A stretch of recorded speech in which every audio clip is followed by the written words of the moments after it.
All right, guys, welcome back. We are starting on question number 20. It says, describe the major events, terms, or battles of the Civil War. All of this is related to the causes, the Civil War, and things that may have happened afterwards, okay? The first one is sectionalism. Sectionalism is differences, okay, between the three regions, believing that one region is better than the other one. Just a reminder, in the north we have factories, we're trading, and we have immigrants.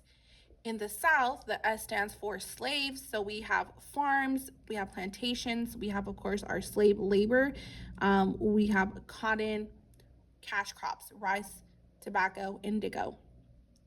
Now, the Compromise of 1850 is between the North and the South, and they are going to agree on something, that California would become a free state. However, we will pass the Fugitive Slave Law, okay? Now, the Fugitive Slave Act is part of the Compromise of 1850, basically saying any runaway slaves were to be captured and returned to the South. So if you were in the North and you saw a runaway slave, you were to recapture it and return it to the South. The Kansas-Nebraska Act is an agreement, okay, that was it was an agreement trying to solve the issue of slavery. However, violence will erupt because of it, and it will result on some new laws, okay?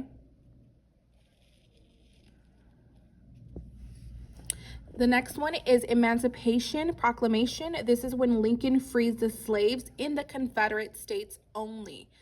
He only frees the slaves in the Confederate States only, okay? Then we have the bombardment of Fort Sumter. This is the first attack of the Civil War. This is what starts the Civil War. Fort Sumter, first attack. Then we have the Siege of Vicksburg.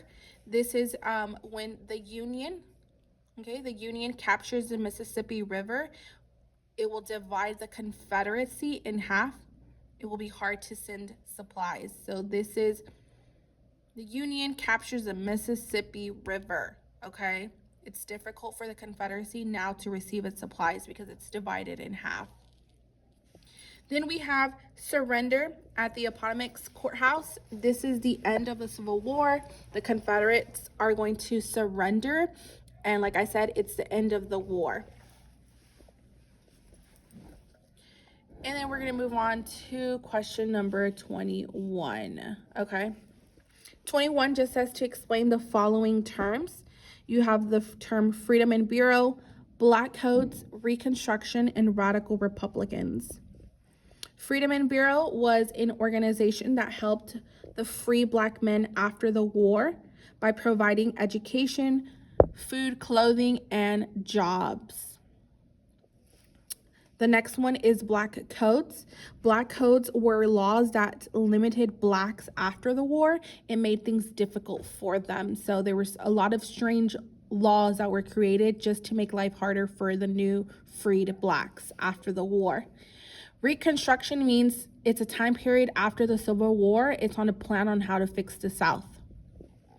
And then lastly, we do have Radical Republicans. Radical Republicans. This is when this government, okay, took control after Lincoln's death. After he was assassinated, they took control of the South. They are going to punish the Confederate leaders who did this damage, okay, and Southerners as well after the war, okay?